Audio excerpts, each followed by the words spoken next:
Em primeiro lugar, gostaria de lembrar vocês como é que tudo isso surgiu. Na verdade, o novo ministro, quando tomou posse, ele já declarou em imprensa, a gente foi ter acesso às declarações dele, que gostaria de botar um tablet para cada professor do ensino médio. E que esse professor fosse primeiro, ele sofresse a formação para depois poder trabalhar na escola. Ora, nós sabemos toda a história do uso da tecnologia na educação aqui no Brasil. Nós já temos mais de 30 anos de experiência. Então, o uso dessa tecnologia passou por diversas concepções, porque a gente está num momento de uma revolução cultural. Primeiro, a gente usava o computador como uma ferramenta de ensino, mas a própria educação, com essa revolução da cultura digital, muda completamente as concepções. Então, quando a gente pensava que fazia o ensino usando essa máquina como uma ferramenta, surgiram desde os CAIs, que eram Computer Instruction, na concepção que o ensino era a transmissão de um conhecimento que as gerações mais antigas tinham para a nova geração que não tinha esse conhecimento. Bom, essa visão de educação, ela data desde as eras mais primitivas. E, por exemplo, como é isso entre os indígenas? Os mais velhos ensinam para os mais novos um conhecimento para a sobrevivência. E assim foi se desenvolvendo. Deixa eu só fazer uma perguntinha para vocês. Quem é que é aqui criacionista? Criacionista. E quem é evolucionista? Sabe que é evolucionista, né? Deus criou o Adão do barro e da costela do Adão ele fez Eva. Criacionista. E evolucionista? Há uma evolução das espécies, né, que a gente agora já tem melhores condições de estudar. Mas essa evolução gerou gradativamente novas culturas. A grande revolução cultural que ajudou o homem a mudar tecnologias foi justamente a revolução que resultou da escrita. Porque enquanto o homem não tinha fala, o homem neandertal não tinha aparelho fonador, esse homem, quando consegue desenvolver o aparelho fonador, começa a produzir sons, depois linguagens. E essas linguagens começam a ser simbolizadas, mas não uma escrita organizada. Gradativamente, cada civilização vem evoluindo. Para quem é evolucionista, vem evoluindo, e isso a gente já tem bastante conhecimento científico. Essa evolução ajudou o homem a primeiro falar, depois se comunicar pela fala, depois a registrar símbolos. E o único ser vivo do planeta que é capaz de criar símbolos é o homem. Então, quando o homem começa a fazer os desenhos, ele está criando símbolos. E depois ele gera escritas. Lembra as primeiras escritas? A escrita lá do Egito. Lembra? Hieróglifos. E eram desenhos, né, que representavam a escrita. Depois chegou a ser depositado em alguns suportes, depois foi depositado nos papiros, né, registrado nos papiros. A gente tem também a Mesopotâmia, que tinha os tijolos, onde fazia o registro. Mas a educação era sempre as novas gerações receberem o conhecimento que as gerações anteriores tinham. Então era sempre alguma coisa de transmissão. Bom, essa transmissão veio evoluindo até que havia escrita manual dos livros, né? Lembra aquele filme que a gente via deles fazerem um livro no convento, à mão, não, religiosos. Era escrita à mão, com uma pena de ave, olhando uma tinta, mas como aquele livro era um livro individual, que a sociedade não tinha acesso, eles eram inclusive ilustrados com desenhos, com arabescos, mas à medida que o homem começou a desenvolver a escrita, a registrar e deu uma superfície para registrar essa escrita, a gente chega no papel e finalmente a segunda grande revolução, que foi a imprensa. Então a imprensa, sim, essa disseminou porque multiplicava os livros e muitas pessoas tinham acesso, né? Surgiu o livro impresso. Agora, quando surge a revolução, quando a gente está na revolução pré-agrícola, agrícola, e depois a pré-industrial e depois a industrial, é que nós vemos rapidamente essa linguagem sendo transmitida, o conhecimento sendo registrado, sendo transmitida, e na era industrial surge a grande número de escolas para essa formação. Só que a formação da escola era de massa, tinha que ser muita gente, porque a máquina a vapor depois se desenvolve, máquinas todas as máquinas muito específicas, cada uma para a sua atividade. Então tinha que ser muita gente a tomar conta de cada máquina para fazer funcionar aquela máquina. Agora, quando é que surge a tecnologia digital? Porque tecnologia o homem sempre gerou. Uma pedra lascada é tecnologia analógica, né? Como produz o fogo. Então sempre houve tecnologia. Mas a tecnologia ampliava o quê? Os poderes motores e sensoriais do homem. E até hoje nós temos a tecnologia analógica sendo muito usada, e na escola também se ensinando a usar a tecnologia analógica. Nós, por exemplo, temos a tecnologia analógica para a própria limitação do organismo do homem, né? A lente é analógica, a fotografia é analógica para ampliar a memória do homem,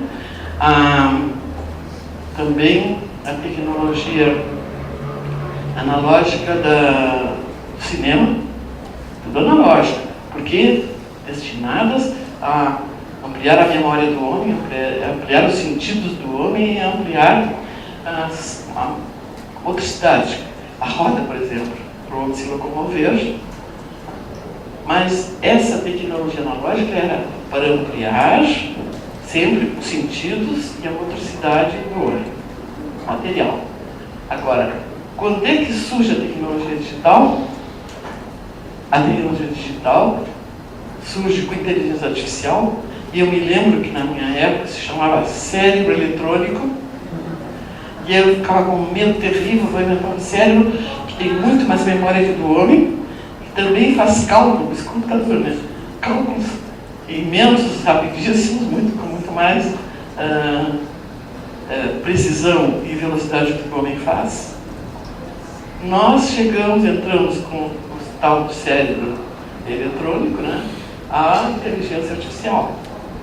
Mas a tecnologia digital surge no princípio do século passado, que tem aqui nós temos lá na URGS a máquina do Turing, né? Nós tínhamos os esboços, mas não havia tecnologia, conhecimento tecnológico para fazer a máquina. Agora, o computador, ele vem para outro serviço, não é mais no sentido e para a motricidade humana, os movimentos do homem. Ele vem para ampliar os poderes cognitivos, do pensamento, da representação, do raciocínio lógico. Quando a gente começou a fazer um software para ensino através do computador, vejam bem, nós botávamos uma máquina armazenava o nosso conhecimento para passar para um aluno que não tinha aquele conhecimento, mas passar passivamente, porque ele só ficava ali recebendo. Então, mesmo quando a gente usa a TV escola, tem esse perigo de tentar uma passagem. Agora, qual é a mudança de paradigma para o século XXI? A mudança de paradigma é que a educação não é mais uma transmissão de quem sabe para quem não sabe, não é também transmissão pelos sentidos, é usar a tecnologia analógica para aumentar o poder de pensar, de raciocinar, de criar. Mas tudo isso é muito demorado, porque a gente vai sofrendo século a século. Nós chegamos aqui no Brasil nos últimos 30 anos, passamos por tudo isso. O primeiro projeto ainda foi no regime da ditadura militar, e a gente fez um projeto, 5 universidades foram escolhidas para fazer software instrucional. Eu me lembro da Universidade do Rio de Janeiro. Quem é que está na Universidade do Rio de Janeiro, Federal? Isso, não sei se vocês conheceram. O primeiro grupo que se reuniu era para fazer programas para ensinar em Química, Física, Biologia e Matemática. Esse grupo começou a desenvolver software para ensinar no computador.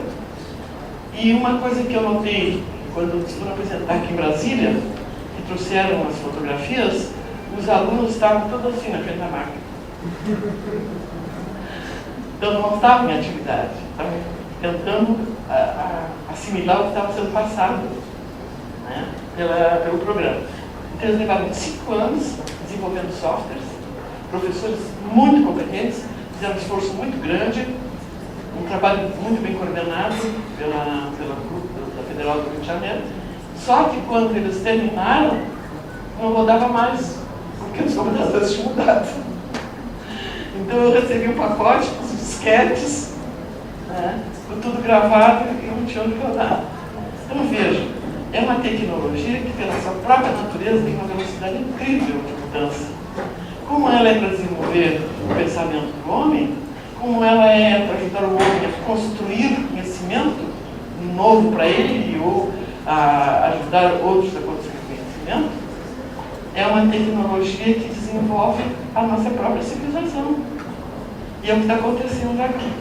A gente começou como? A gente começou passo a passo, tentando, os grupos trocando entre si, mas muito lentamente, até que surge o trabalho de criar os MTS. Os MTS foram criados no governo Fernando Henrique. Então, eles criam, primeiro que o Fernando Henrique criou no Ministério da Educação, a Secretaria de Educação à Distância. Quando nós estávamos lá trabalhando em assessoria, fomos apresentados, chamando, olha, vamos apresentar um novo secretário de Educação à Distância. Quando chegamos na sala, estava o Valente, a Bete Almeida, um grupinho que vinha investigando e tentando avançar. E ele chegou e disse assim, vocês são da informática? Ele era o Pedro Paulo Popovic, nome de um homem alto, grande. Ele chegou e disse assim, tem um computador no meio dessa mesa, eu posso a 100 metros de distância. Eu disse, o senhor não tem vergonha? E o Valinho disse, você está falando com um secretário novo? E eu disse assim, eu sou aposentado, vai me demitir. Posso tomar essa liberdade. O senhor não tem vergonha? Eu penso. Eu disse, senhor, amigo do presidente Fernando Henrique, o senhor que foi colega dele na universidade, ajudou a campanha, assume a Secretaria de Educação à Distância e diz que passa 5 metros do computador, ele se virou as costas e não cumprimentou mais. Eu me encontrava por lá, mas ele não me via. Porque falta de respeito, né? Só que passaram-se alguns meses, a gente veio fazer um encontro já organizando melhor a formação para usar o computador, e nós fomos no Hotel Nacional. Eu vinha do quarto para a sala para a reunião, e passei no hall do hotel e ele vinha entrando. E ele disse, professora Leia, professora Leia. Eu virei surpresa, que é o professor Popovic. Ele disse, tem uma novidade para a senhora. Qual é? Fui trabalhar, como é aquela instituição que existe lá em Nova York? Organização dos Estados Americanos? Não era OEA, aquela bem grande que tem lá no Nova York. ONU. Não, sei, bom, eu sei que é uma organização internacional. Eu fui trabalhar lá, representando o Brasil, porque daqui escrevia à mão tudo, mandava a secretária digitalizar. Ele não sabia tocar no teclado. E agora perdi o medo do computador. Eu digo, que bom para o senhor. Que vem falando, quero dar uma grande notícia. Tá bom. Então ele perdeu o medo do computador e começou depois a nos ajudar a apoiar. Porque o dinheiro todo ele queria usar na telescópio. Não queria usar em computadores. E aí a gente, depois, quando chegou o presidente Lula, deu apoio máximo para o trabalho de informática e educação, e a gente tem evoluído nesse sentido. Bom, quando a gente fazer uma formação, as formações são planejadas pelos replanejadas, né? Que a gente recebe o planejamento geral do MEC, depois aqui tem os assessores, né, consultores do MEC, mas depois a gente vai dando cada um seu tom para a formação. Agora, essas formações, elas têm sido bem diversificadas, dependendo da equipe, da formação dos ETS e das equipes que trabalham nesses ETS. Então, nós temos... Tudo bom? Teu nome? Teu nome? A Carmen, a Maria Carmen. Carmen Prata, que a gente conhece desde os tempos do ANT, do Rio de Janeiro, do Estado do Espírito Santo. Desculpe, parece que eu estou assim, uma idade que já está perdendo a memória de nomes e fisionomias. Bom, paciência. Só peço desculpas, né? Não saber o teu nome na hora. Mas a Carmen foi uma dessas pioneiras lá no Estado do Espírito Santo, da educação, e muitos ETEs, muitos, receberam uma formação tradicional ou mais avançada, mas todos fizeram trabalhos lindos quando começaram a trabalhar. Então eu tenho assim, um prazer enorme de agora poder ver vocês aqui e encontrar com a gente assim, onde é que está aquela professora do MTE de Manaus? Estava registrada. Começou a formação do MTE, a primeira formação que a gente trabalhou foi a Rosane Aragão e eu, que fomos a Belém, e Belém fizemos de todos os estados da região norte, e a nossa proposta era muito inicial, a gente não tinha conhecimento científico para embasar bem todos os meandros do conhecimento que era necessário. Mas se criaram mestrados e doutorados que desenvolveram muita pesquisa, nós nas universidades também desenvolvemos pesquisa, e foi clareando que usar a cultura digital e a inclusão da escola nessa cultura é mudar o paradigma da educação. Se a gente tem muito medo, titubeia, não está convencido, a gente desperdiça muito tempo e esforço. Como os MTEs estão produzindo muito, a gente está muito contente, mas também assim, tem MTEs que a gente viu hoje, né? Tem MTEs que tem bastante pessoas atendendo, tem outros que não tem, depende do governo, depende das mudanças políticas. Em todo caso, as universidades são responsáveis. Quando a gente chegou nesse ponto agora, que o MTE tinham se desenvolvido pelo MTE os livros, lembro, capa rosa, capa amarela, os livros grossos assim, para dar para os professores da MTE darem curso, professores. A gente achou alguns, aí o novo governo entrou, não conhecia nunca nem Proinfo, nos chamaram e nos perguntaram qual era a necessidade. A primeira que eu apontei foi de mudar a formação dos professores impressa que o MEC mandava para os ETEs. O ETE era repetido. Então elas me deram pilha de uns 4 ou 5 pessoas, e disse assim, a senhora pode fazer uma análise de hoje para amanhã? Aí eu fui para o quarto do hotel, enquanto os outros estavam discutindo, e tentei analisar o que estava ruim. O ruim era texto. O texto o que é? É linear, né? Da esquerda para a direita e para baixo. Linear e sequencial. Então, todos os manuais desses vinham com textos que os professores leem e com sugestões de atividade dos professores. Agora, eu peguei um e eu fiquei entusiasmada, porque esse livro, esse impresso, ele era coloquial. Ele conversava com o professor, interagia. Eu disse, bom, esse aqui tá bom para a gente usar bastante.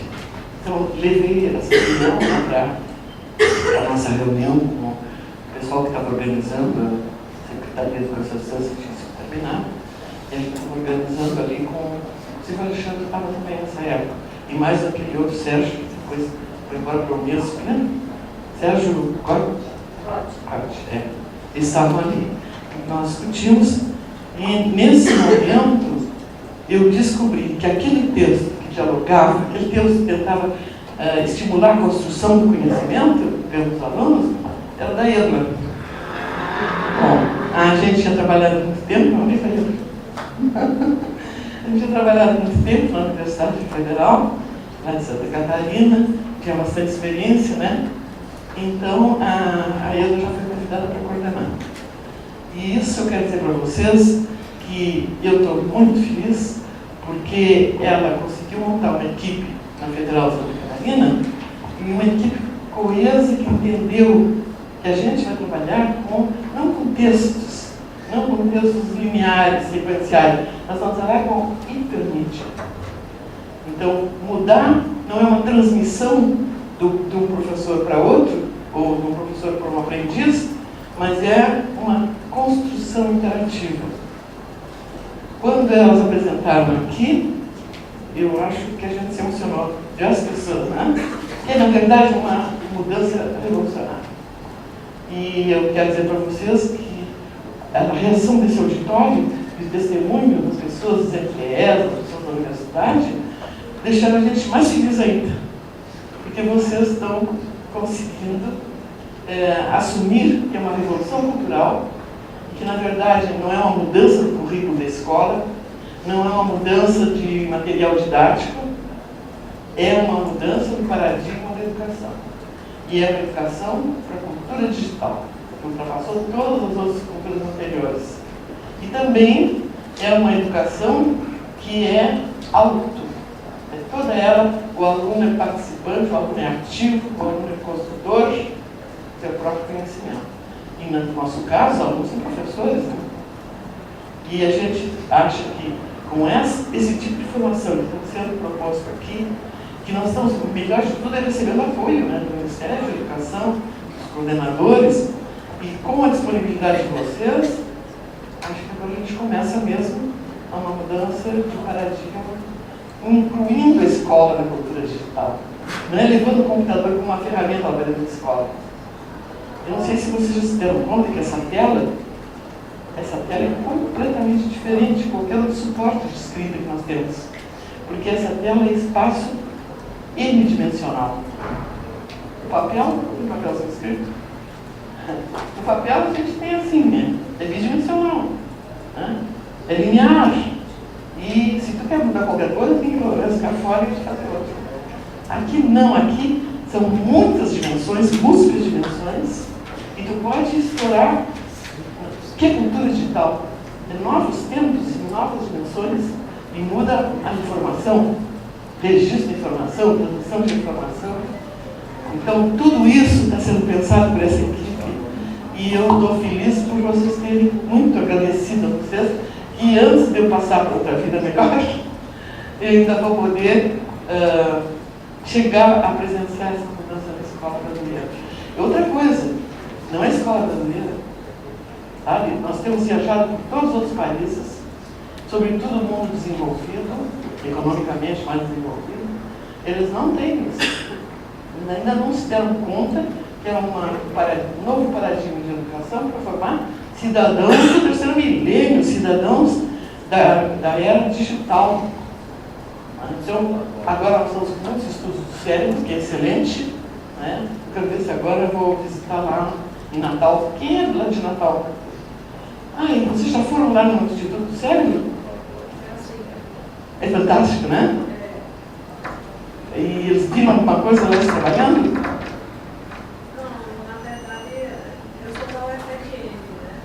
Ah, sim. Isso. Mas eles têm uma escola fundamental lá dentro de crianças. Eu perguntei para o Nicoleles, né? Perguntei para ele assim, por que não fosse uma escola de crianças lá dentro? Ele disse, cientista só se faz dentro de criança. E que os alunos daquela escola trabalham com a metodologia científica, né? E trabalham também com instrumentos dos pesquisadores. Se familiarizam com o que passa a ser o cotidiano. Então, nós somos todos os cientistas do futuro, que não são só cientistas, são artistas, enquanto são cientistas. Então, eu quero cumprimentar a EDLA, a equipe da EDLA, toda a equipe tá lá, que são também fabulosos, são jovens, que estão querendo fazer bastante criatividade, exercer criatividade.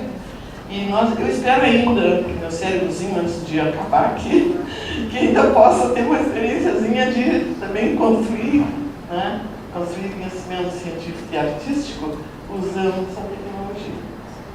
Obrigada, Eda, por ter me convidado, porque eu precisava fazer essa comunicação de todo o nosso esforço, de todo o nosso desejo de evoluir, que não foi em vão. Não foi em vão porque o governo brasileiro ajuda, não foi em vão porque as universidades brasileiras estão ajudando, e eu acho que isso vai mais rápido do que eu pensava. Obrigada e felicidades.